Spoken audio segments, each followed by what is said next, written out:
നമസ്കാരം, welcome to super notes. Degree level prelims പരീക്ഷയുടെ ആദ്യ ഘട്ടത്തിൽ എവിടെ നിന്നാണ് ചോദ്യങ്ങൾ ചോദിച്ചത്? കാരണം ഈ ഒരു ചോദ്യ പേപ്പർ വളരെ ഡിഫറെന്റ് ആയിട്ടുള്ള ആംഗിളിലാണ് PSC ഇട്ടിട്ടുള്ളത്. വരുന്ന സെക്കൻഡ് സ്റ്റേജുകാരും തേർഡ് സ്റ്റേജുകാരും തീർച്ചയായിട്ടും മക്കളെ ഞാൻ ഈ തരുന്ന അനാലിസിസ് കൃത്യമായി മനസ്സിലാക്കി വെക്കണം. കാരണം മെയ് മാസം 16-നാണ് സെക്കൻഡ് ഫേസ് പരീക്ഷ വരുന്നത്. ഹോൾ ടിക്കറ്റ് ഓൾറെഡി നിങ്ങളുടെ കൈകളിൽ കിട്ടി. ഇനിയും ഹോൾ ടിക്കറ്റ് വരാത്തവരാണെങ്കിൽ നിങ്ങൾക്ക് ജൂൺ മാസം 6-ാം തീയതിയാണ്. നിങ്ങളുടെ മുൻപിലുള്ള ഇനിയുള്ള സമയത്തെ ഏത് രീതിയിൽ കൃത്യമായി പ്രയോജനപ്പെടുത്തിയാൽ നിങ്ങൾക്ക് വരുന്ന ഡിഗ്രി ലെവൽ പ്രിലിംസ് പരീക്ഷയ്ക്ക് പരമാവധി മാർക്ക് വാങ്ങാമെന്ന് ഞാൻ ഈ വീഡിയോയിലൂടെ എക്സ്പ്ലെയിൻ ചെയ്തു തരാം. അവസാനം വരെ കാണാനായിട്ട് ശ്രമിക്കുക. ആദ്യമായിട്ടാണ് നിങ്ങൾ ഈ ഒരു ചാനൽ കാണുന്നത് എങ്കിൽ താഴെയുള്ള സബ്സ്ക്രൈബ് ബട്ടൺ ക്ലിക്ക് ചെയ്യുക. ഒന്ന് സബ്സ്ക്രൈബ് ചെയ്ത് വെച്ചോടാ. എല്ലാ വിവരങ്ങളും PSC യുമായി ബന്ധപ്പെട്ട എല്ലാ വിവരങ്ങളും ഈ ചാനലിലൂടെ ആദ്യം നിങ്ങളിൽ എത്തിയിരിക്കും. മക്കളെ, ഈ ഒരു എക്സാമിന്റെ പാറ്റേൺ സാധാരണ PSC ചോദിക്കുന്ന പാറ്റേണിൽ നിന്ന് ഒരല്പം ഡിഫറെന്റ് ആയിട്ട് ചോദിച്ചു എന്നുള്ളത് വളരെ പ്രധാനപ്പെട്ട കാര്യമാണ്. അത് മനസ്സിലാക്കി തന്നെ സെക്കൻഡ് തേർഡ് ഫേസുകൾക്ക് വേണ്ടി നിങ്ങൾ പ്രിപ്പയർ ചെയ്യണം. അപ്പം ഞാൻ ചോദ്യങ്ങൾ ഏതൊക്കെ ടോപ്പിക്കിൽ നിന്നാണ് വന്നിട്ടുള്ളത്, ഏത് ടോപ്പിക്കിനാണ് ഇനി നിങ്ങൾ സ്ട്രെസ് കൊടുക്കേണ്ടത് എന്ന് കൃത്യമായി ഞാൻ നിങ്ങൾക്ക് പറഞ്ഞുതരാം. മക്കളെ, സ്റ്റേജ് 1-ന്റെ ഒരു കംപ്ലീറ്റ് അനാലിസിസ് ആണ് ഞാൻ ഇവിടെ നടത്താൻ പോകുന്നത്. അപ്പോൾ ചോദ്യങ്ങൾ എവിടെ നിന്നാണ് വന്നേ? ഇതാണ് നിങ്ങൾക്ക് തന്നിട്ടുണ്ടായിരുന്ന സിലബസ്. ഈ സിലബസിൽ ഞാൻ 3 കളറുകളിലാണ് പ്രധാനമായിട്ടും മാർക്ക് ചെയ്തിട്ടുള്ളത്. അതായത് നമുക്ക് തന്നിട്ടുള്ള സിലബസ് പ്രകാരം ഓരോന്നിൻ്റെയും മാർക്ക് പ്രപ്പോർഷൻ പറഞ്ഞിട്ടുണ്ട്. ഇത്ര മാർക്കാണ് ഇന്ന സബ്ജക്റ്റിൽ നിന്ന് വരുന്നത് എന്ന് കൃത്യമായി പറഞ്ഞിട്ടുണ്ടായിരുന്നു. പക്ഷേ ആ മാർക്ക് പ്രപ്പോർഷനോട് നീതി പുലർത്താത്തൊരു പരീക്ഷയായിരുന്നു ഡിഗ്രി പ്രിലിംസിന്റെ 1-ാം ഘട്ട പരീക്ഷ. മക്കളെ നോക്കിയേ, ഹിസ്റ്ററിയിൽ നിന്ന് 10 ചോദ്യങ്ങൾ പറഞ്ഞു. ആ 10 ചോദ്യങ്ങളും ചോദിച്ചു. ഹിസ്റ്ററി മുഴുവനായിട്ട് കേരള, ഇന്ത്യ, അതേപോലെ തന്നെ വേൾഡ് ഹിസ്റ്ററിയിൽ നിന്ന് 10 ചോദ്യങ്ങളാണ് ചോദിച്ചത്. ആ 10 ചോദ്യങ്ങൾ അങ്ങനെ തന്നെ സിലബസിൽ പറഞ്ഞ പ്രകാരം തന്നെ ഉണ്ട്. എന്നാൽ ജോഗ്രഫിയിൽ നിന്ന് 5 ചോദ്യങ്ങളാണ് പറഞ്ഞിരുന്നത്. പക്ഷെ നേരിട്ടോ അല്ലാതെയോ ജോഗ്രഫിയിൽ നിന്ന് ചോദിച്ചത് 6 ചോദ്യങ്ങളാണ്. ഒരു ചോദ്യം കൂടുതൽ എവിടുന്ന് വന്നിട്ടുണ്ട്? ജോഗ്രഫിയിൽ നിന്ന് വന്നിട്ടുണ്ട്. ഇനി എക്കണോമിക്സ് എടുത്താലോ, എക്കണോമിക്സിലും അതേപോലെ തന്നെയാണ്. 6 ചോദ്യങ്ങൾ, 5 ചോദ്യങ്ങളാണ് പറഞ്ഞിട്ടുള്ളത്. പക്ഷേ 6 ചോദ്യങ്ങൾ വന്നു. നേരിട്ടോ അല്ലാതെയോ 6 ചോദ്യങ്ങൾ എക്കണോമിക്സ് ഭാഗത്തു നിന്ന് ചോദിച്ചിട്ടുണ്ട്. ഇനി നിങ്ങൾ സിവിക്സിലേക്ക് വന്നോ, അവിടെ കറക്റ്റാണ്. സിവിക്സിലെ പ്രൊപ്പോർഷൻ കറക്റ്റാണ്. 5 ചോദ്യം തന്നെയാണ് ചോദിച്ചിട്ടുള്ളത്. എന്നാൽ ഇവിടുത്തെ ഏറ്റവും വലിയൊരു ബ്ലണ്ടർ എന്താണെന്ന് അറിയാമോ? ഏറ്റവും വലിയൊരു ഒരു സങ്കടം ഉണ്ടാക്കിയ കാര്യം എന്ന് അറിയാമോ? ഇന്ത്യൻ കോൺസ്റ്റിറ്റ്യൂഷനിൽ നിന്ന് 5 ചോദ്യങ്ങൾ വരുമെന്ന് പറഞ്ഞ സിലബസിൽ നിന്ന് ചോദിച്ചത് വെറും ഒരേ ഒരു ചോദ്യമാണ്. അതും സിലബസിൽ ഇല്ലാത്ത ടോപ്പിക്. അതായത് കോൺസ്റ്റിറ്റ്യൂഷൻ അസംബ്ലി ആണ് ആദ്യത്തെ നമ്മുടെ കോൺസ്റ്റിറ്റ്യൂഷന്റെ ആദ്യ ടോപ്പിക്. കോൺസ്റ്റിറ്റ്യൂഷൻ അസംബ്ലിയാണ്. ഹിസ്റ്ററി ഓഫ് കോൺസ്റ്റിറ്റ്യൂഷൻ എന്ന് പറയുന്ന നമ്മൾ സാധാരണ ഡിഗ്രി പ്രിലിംസിന്റെ സിലബസിൽ നേരിട്ട് പറഞ്ഞിട്ടില്ലാത്ത ഭാഗത്ത് നിന്നാണ് ആ ഒരു ചോദ്യം വന്നത്. 1909 ഇന്ത്യൻ കൗൺസിൽസ് ആക്ടുമായി ബന്ധപ്പെട്ടുള്ള ഒരു ചോദ്യം. അപ്പൊ ഇത് തികച്ചും ഒരു നിഷേധപരമായിട്ടുള്ള ഒരു കാര്യമായി പോയി. കാരണം ഏറ്റവും കൂടുതൽ കുട്ടികൾ വളരെ കാര്യമായി പഠിച്ച ഒരു സബ്ജക്റ്റ് ആയിരിക്കും ഇന്ത്യൻ കോൺസ്റ്റിറ്റ്യൂഷൻ. കാരണം അവിടുത്തെ മാർക്ക് ഒരിക്കലും വിട്ടുപോകരുത് എന്ന് വിചാരിച്ച് അടിയുറച്ച് പഠിച്ച സ്റ്റുഡൻസ് ഉണ്ടാവും. പക്ഷെ അവർക്ക് വളരെ നിരാശ ഉണ്ടാക്കുന്ന തരത്തിലാണ് ഈ ചോദ്യ പേപ്പർ വന്നത്. ആകെ ഒരു ചോദ്യം വന്നു. ആ ഒരു ചോദ്യവും എന്താണ്? ഔട്ട് ഓഫ് സിലബസിൽ നിന്ന്, അല്ലെങ്കിൽ നേരിട്ട് സിലബസിൽ പറയാത്ത ഒരു ടോപ്പിക്കിൽ നിന്നാണ് ചോദ്യം വന്നത് എന്നുള്ളത് വളരെ പ്രധാനപ്പെട്ട കാര്യമാണ്. ഇനി നോക്കിയടാ, ആർട്സ്, സ്പോർട്സ്, ലിറ്ററേച്ചർ, കൾച്ചർ, ഇവിടുന്ന് കറണ്ട് അഫെയറും കൂടി ചേർത്ത്, അതായത് ഈ ആർട്സ്, സ്പോർട്സ്, ലിറ്ററേച്ചർ, കൾച്ചർ എന്ന് പറയുന്ന ഭാഗത്ത് നിന്നാണ് വന്ന കറണ്ട് അഫെയറുകളെല്ലാം ചോദിച്ചത്. അപ്പൊ കറണ്ട് അഫെയറും കൂടി ചേർത്ത് 12 ചോദ്യങ്ങളാണ് ആർട്സ്, ലിറ്ററേച്ചർ, കൾച്ചർ, സ്പോർട്സ് ഭാഗത്തുനിന്ന് വന്നത്. 10 ചോദ്യങ്ങളാണ് വരേണ്ടത്, പക്ഷെ 12 ചോദ്യങ്ങൾ വന്നു. അപ്പൊ കറണ്ട് അഫെയറിൽ കൂടുതൽ പ്രപ്പോർഷൻ എങ്ങോട്ട് പോയി? ആർട്സ്, സ്പോർട്സ്, ലിറ്ററേച്ചർ, കൾച്ചർ എന്ന് പറയുന്ന ഭാഗത്തേക്ക് പോയി. ഇനി നോക്കിയേ, ബേസിക്സ് ഓഫ് കമ്പ്യൂട്ടർ, അവിടെ 5 മാർക്കിന് 5 ചോദ്യങ്ങൾ തന്നെ വന്നിട്ടുണ്ട്. സയൻസ് ആൻഡ് ടെക്നോളജി 5 മാർക്കിന് 5 ചോദ്യങ്ങൾ തന്നെ വന്നിട്ടുണ്ട്. ദെൻ നമ്മുടെ മാത്സ് 20, ഇംഗ്ലീഷ് 20, മലയാളം 10, അതൊക്കെ കറക്റ്റ് അതേ പ്രപ്പോർഷൻ തന്നെയാണ് വന്നത്. അപ്പൊ ഇവിടെ ഒരു പാറ്റേൺ ബ്രേക്ക് സംഭവിച്ചിട്ടുണ്ട്. സാധാരണ സിലബസ് എങ്ങനെയാണോ അതേപോലെ ചോദ്യങ്ങൾ വരുമ്പോൾ ഇവിടെ ഒരു പാറ്റേൺ ബ്രേക്ക് ഉണ്ട് എന്നുള്ള കാര്യം നിങ്ങൾ മനസ്സിലാക്കി വെക്കുക. ഇനിയും ഓരോ സബ്ജക്റ്റിലും ഏത് ടോപ്പിക്കിൽ നിന്നാണ് ചോദ്യം വന്നത്, അവിടെ നിന്ന് എത്ര ചോദ്യങ്ങൾ വന്നിട്ടുണ്ട് എന്ന് നമുക്ക് നോക്കാം. 2ഉം 3ഉം ഘട്ടങ്ങൾ എഴുതാൻ പോകുന്നവർ തീർച്ചയായും ഇത് മനസ്സിലാക്കിയതിനു ശേഷം മാത്രം പ്രിപ്പറേഷൻ മുന്നോട്ട് കണ്ടിന്യൂ ചെയ്യാനായിട്ട് ശ്രമിക്കാം. മക്കളെ, ആദ്യം വന്ന ചോദ്യം ഞാനിത് C കോഡ് വെച്ചിട്ട്, അതായത് ക്വസ്റ്റ്യൻ പേപ്പറിന്റെ കോഡ് C വെച്ചിട്ടാണ് ഞാൻ ഈ ചോദ്യങ്ങൾ എടുത്തിട്ടുള്ളത്. ആ ഓർഡറിലാണ് ഞാൻ ഈ എക്സ്പ്ലെയിൻ ചെയ്തു പോകുന്നത്. കൾച്ചർ എന്ന് പറയുന്ന ഭാഗം, ആർട്സ്, സ്പോർട്സ്, ലിറ്ററേച്ചർ എന്ന് പറയുന്ന ഭാഗത്ത് വരുന്ന കൾച്ചർ എന്ന് പറയുന്ന ഭാഗത്ത് നിന്ന് ഒരു ചോദ്യം ഉണ്ടായിരുന്നു. ദെൻ ഒളിമ്പിക്സും മറ്റ് ഗെയിംസും, അതായത് സാഫ് ഗെയിം പോലെയുള്ള ഒളിമ്പിക്സും ഏഷ്യൻ ഗെയിംസും ഒക്കെ വരുന്ന ആ ഒരു ഭാഗത്ത് നിന്ന്, സ്പോർട്സിന്റെ ഭാഗത്ത് നിന്ന് 2 ചോദ്യങ്ങൾ ചോദിച്ചു. അതിലൊന്ന് നമ്മുടെ കറണ്ട് അഫെയറുമായി ബന്ധപ്പെട്ടും അല്ലാതെ സ്റ്റാറ്റിക് ആയിട്ട് ബന്ധപ്പെട്ട് ചോദിച്ചു. ഇനി ഫിഫ ഗെയിമുമായി ബന്ധപ്പെട്ട CA കറണ്ട് അഫെയർ ഒരു ചോദ്യം വന്നു. അത് കൂടാതെ സ്റ്റാറ്റിക് ആയിട്ട് ഫിഫയിൽ നിന്നൊരു ചോദ്യം ഉണ്ടായിരുന്നു. അങ്ങനെ 2 ചോദ്യങ്ങൾ ഫിഫ ഓറിയന്റഡ് ആയിട്ട് വന്നിട്ടുണ്ട്. ദെൻ അർജുന അവാർഡിൽ നിന്ന് ഒരു ചോദ്യം വന്നു. അതിനുശേഷം സിവിക്സ് നോക്കിയാൽ വാട്ടർ ഷെഡ് മാനേജ്മെന്റ് എന്ന് പറയുന്ന ഭാഗത്തു നിന്ന് ഒരു ചോദ്യം ഉണ്ടായിരുന്നു.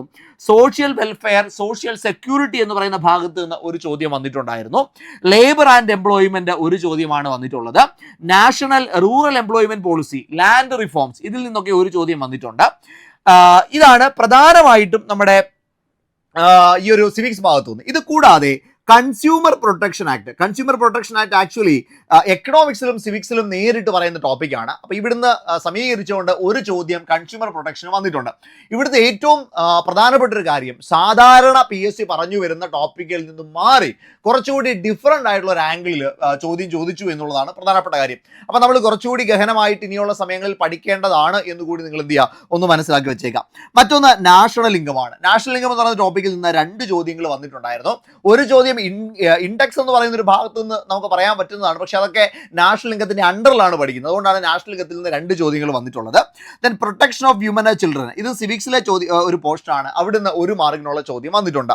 ദെൻ ജോഗ്രഫി നോക്കിയാൽ റിമോട്ട് സെൻസിങ് അല്ലെങ്കിൽ ജോഗ്രഫിക് ഇൻഫർമേഷൻ സിസ്റ്റം, അവിടുന്ന് ഒരു ചോദ്യം വന്നിട്ടുണ്ട്. ദെൻ എൻവയോൺമെന്റൽ hazards, pollution, carbon emission, global warming, ഇവിടുന്ന് ഒരു ചോദ്യം. ഇത് സയൻസ് ആൻഡ് ടെക്നോളജിയിലെ ഒരു പോസ്റ്റാണ്. അവിടുന്ന് ഒരു ചോദ്യം വന്നിട്ടുണ്ട്. ബയോഡൈവേഴ്സിറ്റി, അതിന്റെ ഇമ്പോർട്ടൻസ്, 2 ചോദ്യങ്ങൾ വന്നിട്ടുണ്ട്. സൈബർ ക്രൈം, സൈബർ ലോസ്, ഒരു ചോദ്യമാണ് വന്നിട്ടുള്ളത്. സോഫ്റ്റ്വെയർ ഒരു ചോദ്യം വന്നിട്ടുണ്ട്. നെറ്റ്വർക്ക് ഡിവൈസസിൽ നിന്ന് 2 ചോദ്യങ്ങളാണ് വന്നിട്ടുള്ളത്. ദെൻ വെബ് ഡിസൈനിങ്, അതായത് HTML-മായി ബന്ധപ്പെട്ട് വരുന്ന ഭാഗത്ത് നിന്ന് ഒരു ചോദ്യം വന്നിട്ടുണ്ട്. ദെൻ ഇന്ത്യൻ റിവേഴ്സ്, അവിടുന്ന് ഒരു ചോദ്യമാണ് വന്നിട്ടുള്ളത്. ക്ലൈമറ്റ് ഓഫ് ഇന്ത്യയിൽ നിന്ന് ഒരു ചോദ്യം വന്നിട്ടുണ്ട്.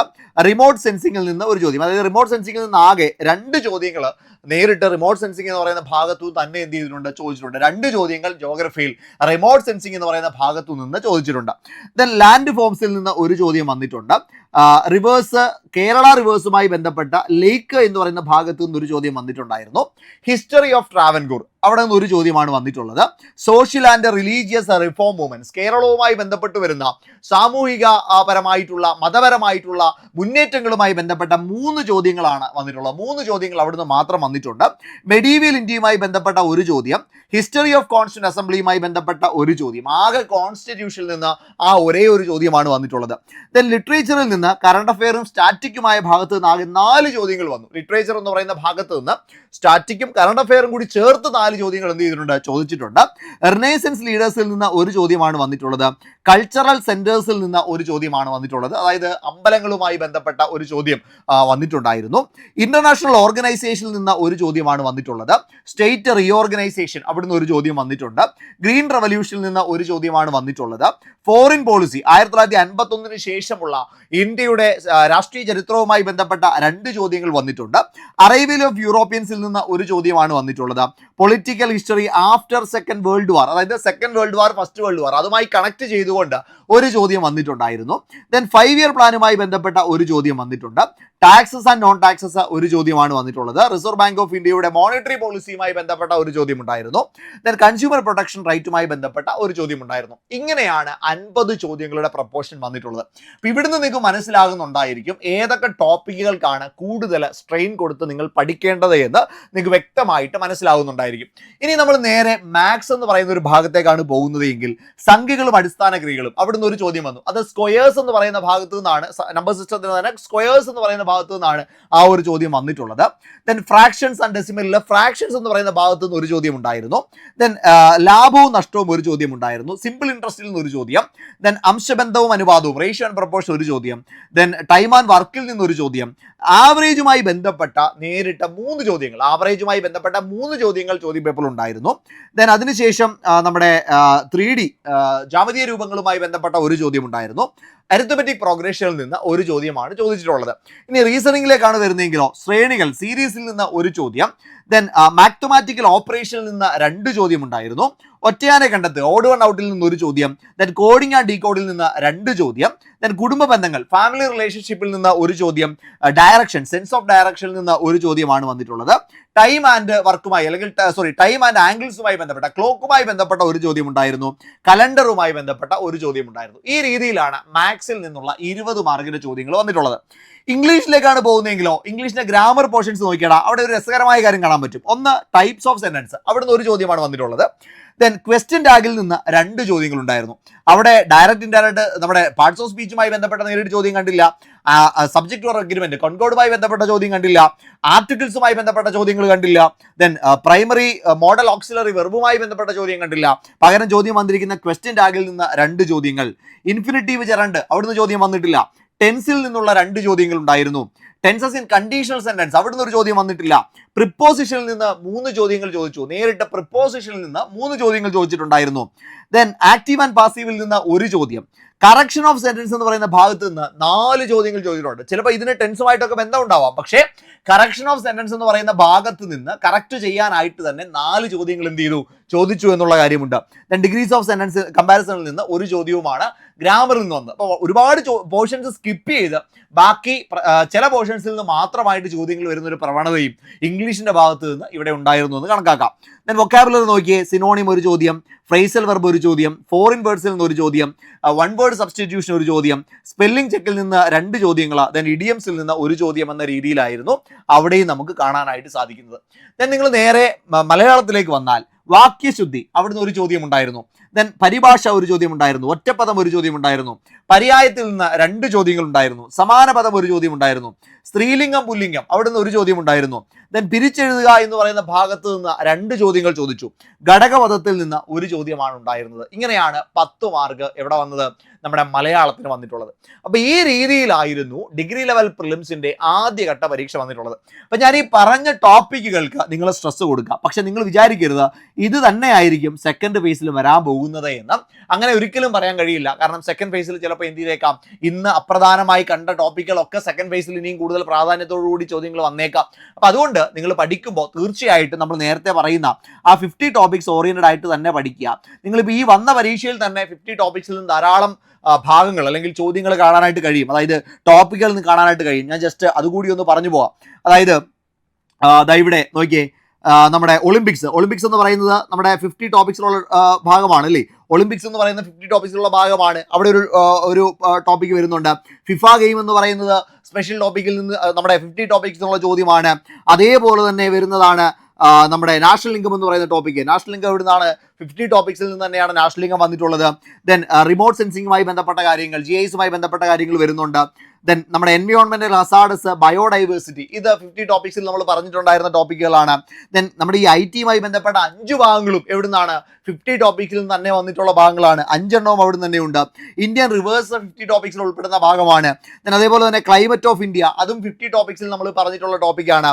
ദെൻ നോക്കിയാൽ മക്കളെ, കേരള റിവേഴ്സുമായി ബന്ധപ്പെട്ട, കേരളവും അതിന്റെ റിവേഴ്സുമായി ബന്ധപ്പെട്ട കാര്യങ്ങൾ വരുന്നുണ്ട്. ഹിസ്റ്ററി ഓഫ് ട്രാവൻകൂർ, അത് 50 ടോപ്പിക്സിനുള്ളിൽ വരുന്നതാണ്. Then social and religious reform movements, കേരളവുമായി ബന്ധപ്പെട്ട് നമ്മുടെ 50 ടോപ്പിക്സിൽ ഉൾപ്പെടുന്നതാണ്. അവിടുന്ന് 3 ചോദ്യങ്ങളാണ് വന്നിട്ടുള്ളത്. 3 ചോദ്യങ്ങൾ ആ ഒരൊറ്റ ടോപ്പിക്കിൽ നിന്ന് വന്നിട്ടുണ്ട് എന്നുള്ളത് വളരെ പ്രധാനപ്പെട്ട കാര്യമാണ്. മെഡീവൽ ഇന്ത്യ 50 ടോപ്പിക്സിൽ ഉൾപ്പെടുന്ന ടോപ്പിക്കാണ്. Then history of constituent assembly, അതിലെ കോൺസ്റ്റിറ്റ്യൂന്റ് അസംബ്ലി എന്ന് പറയുന്ന ഭാഗം നമ്മൾ 50 ടോപ്പിക്സിൽ ഉൾപ്പെടുത്തിയിട്ടുണ്ട്. ദെൻ അതിനുശേഷം റിനൈസൻസ് ലീഡേഴ്സ്, അത് നമ്മുടെ സോഷ്യൽ ആൻഡ് റിലീജിയസ് റിഫോം മൂവ്മെന്റുമായി ബന്ധപ്പെട്ട് നമ്മൾ പറയുന്നതാണ്. അപ്പോൾ ഇത്രയും ടോപ്പിക്കുകൾ. ദെൻ സ്റ്റേറ്റ് റീഓർഗനൈസേഷനിൽ തന്നെ വരുന്ന നമ്മുടെ അറൈവൽ ഓഫ് യൂറോപ്യൻസ് ആയിക്കോട്ടെ, 5 ഇയർ പ്ലാൻ ആയിക്കോട്ടെ, നമ്മുടെ RBI ആയിക്കോട്ടെ, ടാക്സസ് ആൻഡ് നോൺ ടാക്സസ് ആയിക്കോട്ടെ, കൺസ്യൂമർ പ്രൊട്ടക്ഷൻ റൈറ്റ്സ് ആയിക്കോട്ടെ, ഇതൊക്കെ എന്താണ് 50 ടോപ്പിക്സിൽ നമ്മൾ പറഞ്ഞിട്ടുള്ള ഭാഗങ്ങളാണ്. അപ്പോൾ ഒരു 25-ന് പുറത്ത് മാർക്ക് 50 ടോപ്പിക്സിൽ നിന്ന് മാത്രം വന്നിട്ടുണ്ട്. അതുകൊണ്ട് നിങ്ങൾ അവിടെ തീർച്ചയായിട്ടും കോൺസെൻട്രേറ്റ് ചെയ്യുക. ഇംഗ്ലീഷ് മാത്സ് മലയാളത്തിൽ നിന്ന് നിങ്ങൾക്ക് ഒരു 35 മാർക്ക് സ്കോർ ചെയ്യാൻ പറ്റുമെങ്കിൽ, ബാക്കി ഒരു 25 മാർക്ക് GKക്കും വാങ്ങാൻ പറ്റുമെങ്കിൽ നിങ്ങൾ ഒരു സേഫ് സ്കോറിലേക്ക് പോവുകയാണ്. അപ്പോൾ ആ രീതിയിൽ നിങ്ങൾ നിങ്ങളുടെ പ്രിപ്പറേഷൻ ഇനിയുള്ള സമയം മുന്നോട്ട് കൊണ്ടുപോകാനായിട്ട് ശ്രമിക്കാം. നിങ്ങൾക്ക് ഈ ഒരു എക്സാമിനെ പ്രോപ്പറായിട്ട് ഇനിയുള്ള ദിവസങ്ങൾ എക്സാംസ് ചെയ്ത് പ്രാക്ടീസ് ചെയ്യണമെങ്കിൽ നമ്മുടെ ഡിഗ്രി പ്രിലിംസിന്റെ ക്രാക്കർ ടെസ്റ്റ് സീരീസ് അവൈലബിൾ ആണ്. 999 രൂപ മാത്രമാണ് ഈ ഒരു ടെസ്റ്റ് സീരീസിനുള്ളത്. ഈ ടെസ്റ്റ് സീരീസിനകത്തിൽ ഏതാണ്ട് 3300ഓളം ചോദ്യങ്ങളും നമ്മുടെ പ്രീവിയസ് ഇയറിലുള്ള ചോദ്യങ്ങളും ഒക്കെ അടങ്ങുന്ന ടെസ്റ്റ് സീരീസ് ആണ്. നിങ്ങൾക്ക് ഇത് പർച്ചേസ് ചെയ്യാനായിട്ട് 8281 223366 നമ്പറിലേക്ക് വിളിച്ചാൽ മതി കേട്ടോ. 8281 223366 നമ്പറിലേക്ക് വിളിച്ചാൽ മതി. അല്ലെങ്കിൽ താഴെ ഒരു ഗൂഗിൾ ഫോം ഉണ്ടായിരിക്കും. ആ ഗൂഗിൾ ഫോം ഫില്ല് ചെയ്താലും നിങ്ങളെ നമ്മുടെ അക്കാഡമിക് കൗൺസിലേഴ്സ് കോൺടാക്ട് ചെയ്യുന്നതായിരിക്കും. ഇനി നമ്മുടെ മെയിൻസ് ബാച്ചുകൾ നമ്മൾ സ്റ്റാർട്ട് ചെയ്യാനായിട്ട് പോവാണ്. നമ്മുടെ sub inspector, excise inspector, assistant jailer, ഈ 3 പരീക്ഷ പരീക്ഷകൾക്കും വേണ്ടിയിട്ട് ഒരൊറ്റ ബാച്ചാണ്. 2499 രൂപ മാത്രമായിരിക്കും ഈ ഒരു ബാച്ചിന് ഉണ്ടാവുക. ദെൻ അതേപോലെ university assistant, company board assistant, SBCID ഈ 3 പരീക്ഷകൾക്ക് വേണ്ടിയിട്ടുള്ള മെയിൻസ് ബാച്ച് സെപ്പറേറ്റ് ആയിട്ടുണ്ടാകും. 2499 രൂപ തന്നെയാണ് ഫീസ്. നിങ്ങൾക്ക് ഇനി ഇത് രണ്ടും വേണമെങ്കിൽ, അതായത് കോംബോ ആയിട്ട് വേണമെങ്കിൽ നിങ്ങൾക്ക് അവിടെ ഒരു ഡിസ്കൗണ്ട് കിട്ടുന്നതായിരിക്കും. അപ്പോൾ അതിൻ്റെ കാര്യങ്ങളൊക്കെ അറിയാൻ വേണ്ടിയിട്ട് നിങ്ങൾക്ക് ഈ നമ്പറിലേക്ക് കോൺടാക്ട് ചെയ്യാം. 8281223366 അല്ലെങ്കിൽ താഴെ കാണുന്ന ഗൂഗിൾ ഫോം ഫില്ല് ചെയ്താൽ മതി. നമ്മുടെ ക്ലാസ്സുകൾ മെയ് മാസം 18-ാം തീയതിയാണ് സ്റ്റാർട്ട് ചെയ്യുന്നത്. മെയ് മാസം 18ഓടുകൂടി നമ്മുടെ ക്ലാസ്സുകൾ നമ്മൾ സ്റ്റാർട്ട് ചെയ്യണം. മെയിൻസിൻ്റെ ക്ലാസ്സുകൾ സ്റ്റാർട്ട് ചെയ്യണം. അപ്പോൾ ഇനി വെയിറ്റ് ചെയ്യേണ്ട, ആദ്യം തന്നെ മക്കളെ പഠിച്ചു തുടങ്ങാം. നിങ്ങളൊരു നല്ല സ്കോറിലേക്ക് എത്തിയിട്ടുണ്ടെങ്കിൽ, അത്യാവശ്യം നല്ലൊരു സ്കോർ ഉണ്ടെങ്കിൽ മെയിൻസിന് ഇപ്പോൾ തന്നെ പഠിച്ചു തുടങ്ങിക്കോ. ധൈര്യമായിട്ട് മുന്നോട്ട് പോകണം. ഒരു കാരണവശാലും നിങ്ങൾ എന്ത് ചെയ്യരുത്, വീണ് പോകരുത്. നല്ലൊരു റിസൾട്ട് നിങ്ങൾക്ക് ആശംസിക്കുകയാണ്. ബാച്ചുകളിലേക്ക് ജോയിൻ ചെയ്യാൻ താഴെ കാണുന്ന ഗൂഗിൾ ഫോം ഒന്ന് ഫില്ല് ചെയ്തോളാം. നമുക്ക് ക്ലാസ്സിൽ കാണാം.